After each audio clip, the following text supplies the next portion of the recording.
Hello everybody, and welcome to the first video in a new mod series that I am calling the New and Noteworthy Mod Reviews. Now, this mod review is going to be taking a look at two very specific mods that came out today. Today is January 11th, 2021, and these mods showed up in the Giants Mod Hub today, and I feel, out of all the mods that came out today, these two are the most noteworthy of the new mods, hence the series New and Noteworthy. Now, what we're talking about here is the vehicle maintenance mod, and I have to say, I don't think that it's not without the ability to have some definite refinements. It doesn't work how I was hoping it would work, but it is still noteworthy because I think it is going down the right track, and hopefully this will be modified in the future to extend the functionality. And I have to say, you really can't understand this mod without playing with it for quite a while. I've done maybe 15 minutes of testing here before I did this video to kind of understand how the mod works above and beyond the description. But still, I think it's going to take many, many hours of gameplay to really understand how this mod interacts with the game. So let's take a first look at the mod download page, read through the description, and talk about the mod. So here we have the vehicle maintenance mod. All right, it's got 4.1 stars out of 11 rating here. It says with this mod, the vehicle has to be serviced every 30 engine hours or 36 days. Now, where does 36 days come from? I think that's basically due to the default 9 days per season with seasons, because 9 times 4 is 36. If this is not done, the vehicle will run less performant and no longer work as usual. Now, it can be purchased in the shop, with which you can service the vehicle when the given time has been received and you are close enough to the pallet. What's interesting here is you have to wait 1 in-game hour for your vehicle to be ready for use. Price of the pallet is 500 money value, depending on how you have your money value set. When loading the save game with this script for the first time, the current engine hours and current age are deducted directly from the respective tractor or engined equipment, and options to solve the problem will be to basically buy it again or repair all your stuff. Now, with that said, let's look at how this mod works. So here we have two pickup trucks. The white one has 5 engine hours on it, and the brown one or black one has 31 engine hours on it. Let's go ahead and hop on into this one. See down there in the lower right of the HUD, it says 5 hours. If we go to F1 menu, you see it says maintenance required in 25 engine hours or 36 days. Okay. Now, if we pull up to this pallet, which I'll show you here in a moment, where you can find it in the shop, you see nothing happens. Because this particular vehicle does not require maintenance yet. Now, if we take it down here to the Ravenport shop,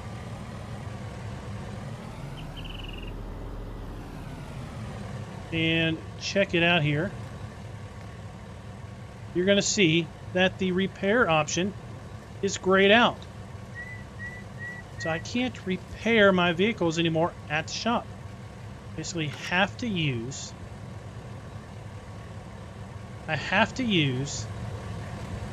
pallet.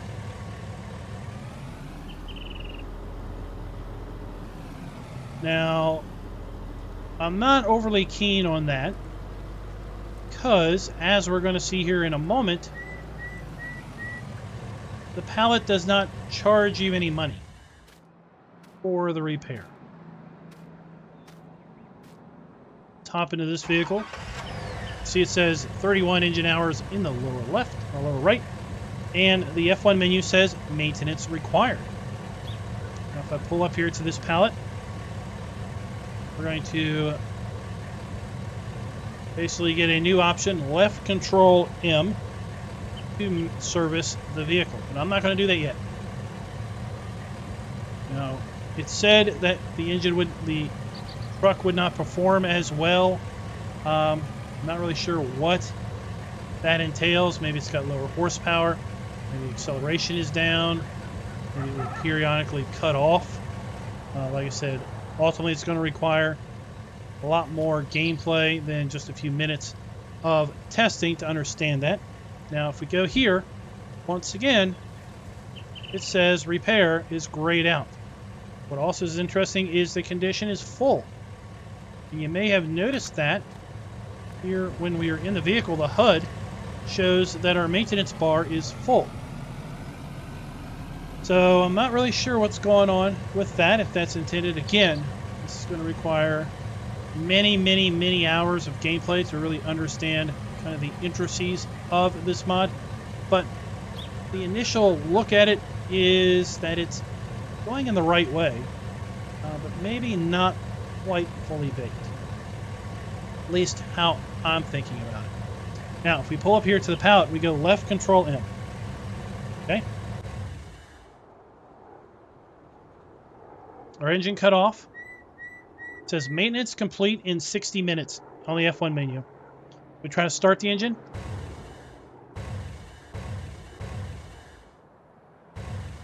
You hear it? It won't start.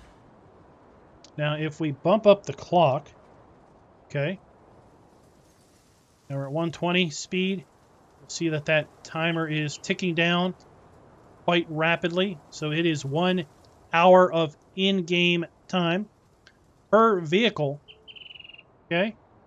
So again, if you're adding this to an existing save, my lands, it might take you a game day to get all your stuff fixed.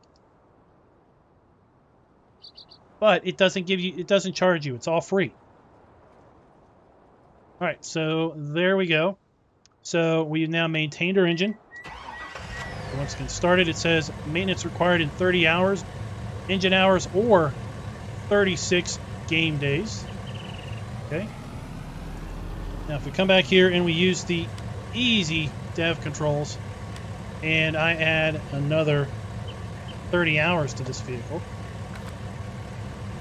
it says we need one more engine hour. I forgot I had 1 hour, 31 hours on this. Change it to 62 hours. Maintenance is needed again. Again, left Control M. But no money is ever taken out of my bank.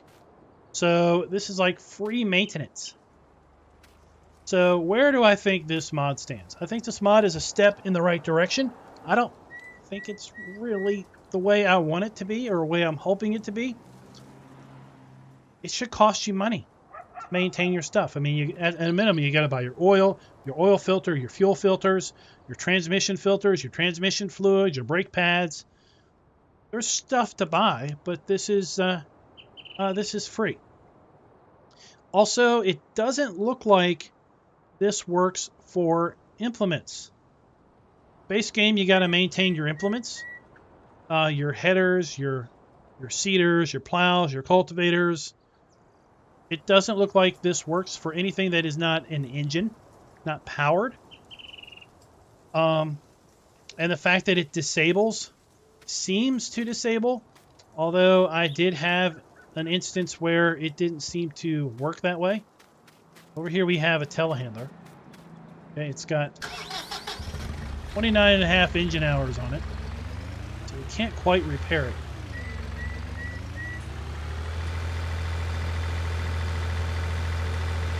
I brought something over here in testing, and honestly I've forgotten at this point what it was, but it let me repair it. But it didn't zero out that timer. But this is grayed out.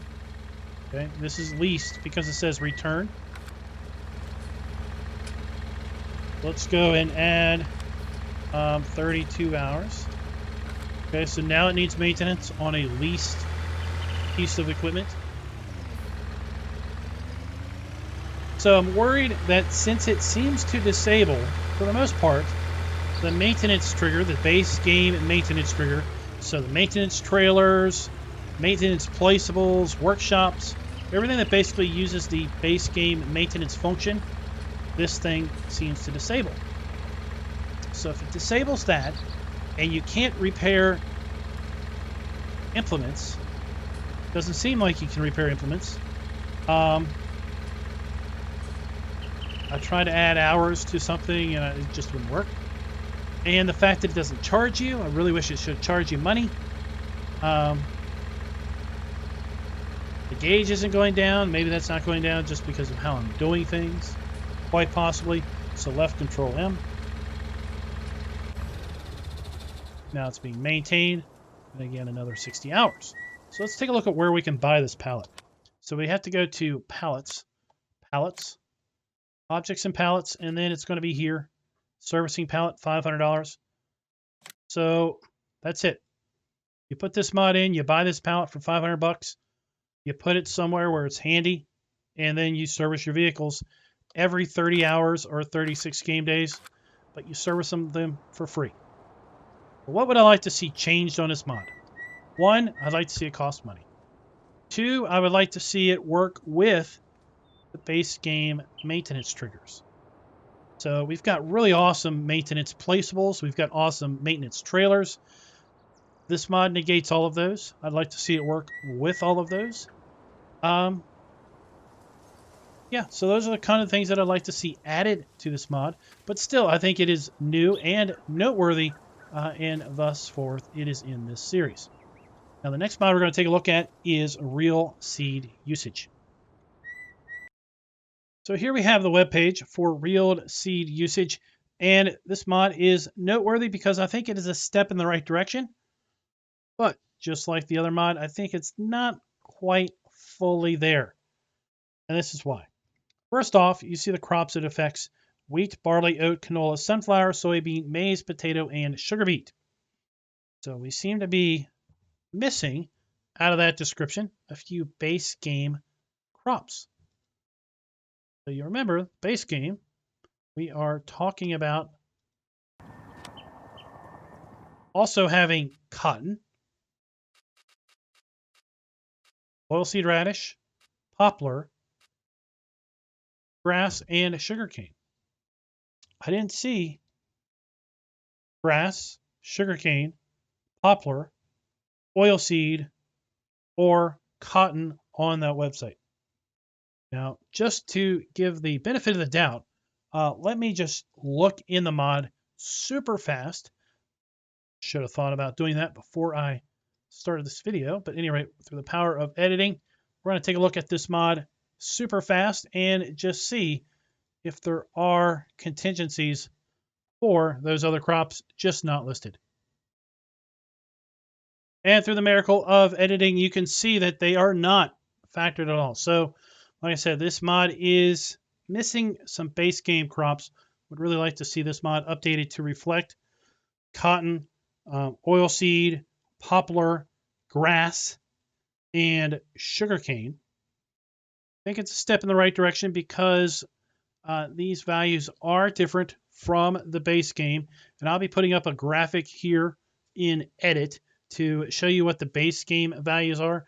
Basically, the base game values are 500 liters per hectare for wheat, barley, oat, and cotton, 200 liters per hectare for canola, 300 liters per hectare for soybean and sunflowers, 400 liters per hectare for corn and sugar beet, and 3,800 liters per hectare for potato. Now, this graphic that I got from Discord, from Anik, actually over at the SimStation's Discord, doesn't show grass in there, but at any rate, you can see how that compares to the numbers that were on the webpage. Let me get that pulled back up real fast for everybody. And that is 200 kilograms per hectare for wheat and barley, and sugar beet, 135 kilograms per hectare for oat, 6.5 kilograms for canola, 5 for sunflowers, 55 for soybean, 19.5 for maize or corn, and 1,600 kilograms per hectare for potato, because potatoes are heavy and big. Now, I think this is a step in the right direction, but not really a full and complete mod because of the fact that it changes the base game economy structure. So we have to think and we have to hope that when Giants designed the game, that they thought long and hard about the pricing structure for things. There's clearly intentional balance checks and balances in the game economy. And the intentional checks and balances are that, gamers will ask, what's the best crop to plant? What's the most profitable crop?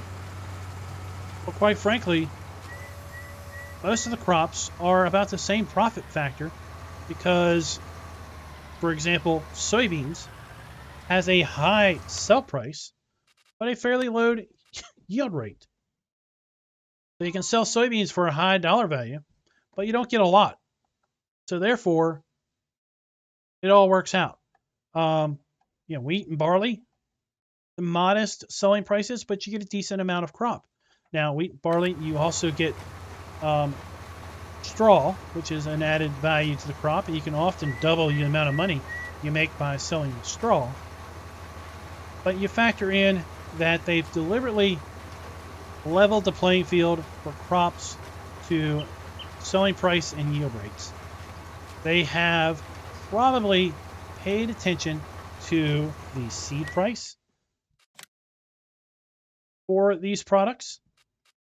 $900 for a 1,000 liter bag of seed. Now we've also had, we can get seed bag pallets, 2,100 liters for $1,890. A little more economy of scale there. But you've got to think that they paid attention to the overall game economy on seed, fertilizer, lime, and then the seed usage, the fertilizer usage, the lime usage and costs, and then ultimately harvesting that and selling it to provide an overall balanced economy. This mod changes that. Doesn't change the seed price, but it changes the amount of seed. So in essence, you're going to go through less than half of the same amount of seed you would without this mod if you were planting wheat, for example. Going to make every hectare you plant cost half as much, more than half as much, less than half as much. That's what I'm going to say. Does it greatly affect the game economy? No, but it does change some of the checks and balances. Now, there are other realistic mods out there that can also modify certain aspects of the game economy. But I think overall we need to look at the game economy holistically, and it's fine and dandy for this mod to be using realistic seed rates. Great. It would be nice if it used realistic seed prices too, if it changed the price of seed. Combine this mod with the real seed mod that is available, that basically gives you the wheat seed. You have to buy wheat seed to plant wheat. And then I would like to see that being priced globally as best we can. We live in a global world here. This is a global game. Wheat seed is going to cost different across the same country, let alone across the world. But to think about realistic seed prices, realistic seed usage, realistic fertilizer prices, realistic fertilizer usage. We get some of that possibly with precision farming. Then we have a mod that basically does realistic prices, and I think we have a mod out there somewhere maybe that plays with the yield factors too. So to get the most realistic, modeled realistic gameplay, we have to lump many mods together. So it'd be nice if there was just one flat mod out there that kind of combined all of these little aspects to basically give you a realistic gaming economy from seed to harvest. But this mod is a step in the right direction, and that's why it's included here in the new and noteworthy. So guys, if you all have a mod that you would like to suggest and recommend for the new and noteworthy series, there are a couple requirements. First off, it has to be a new mod. It can't be a mod that's been iterated at this point 4 or 5 different times. So sadly, there's probably lots of noteworthy mods out there that could be brought retrospectively into the series. But we're picking this up now in 2021. So the mod needs to be new now in 2021 and noteworthy. We're clearly not going to cover every single mod released every single day. There may be days where there aren't, in my opinion, noteworthy mods. We're trying to highlight the mods that really stand out above and beyond the other mods not only released that day, but released that week or that month. So until next time, happy farming. Be sure to like, subscribe, and click that notification bell.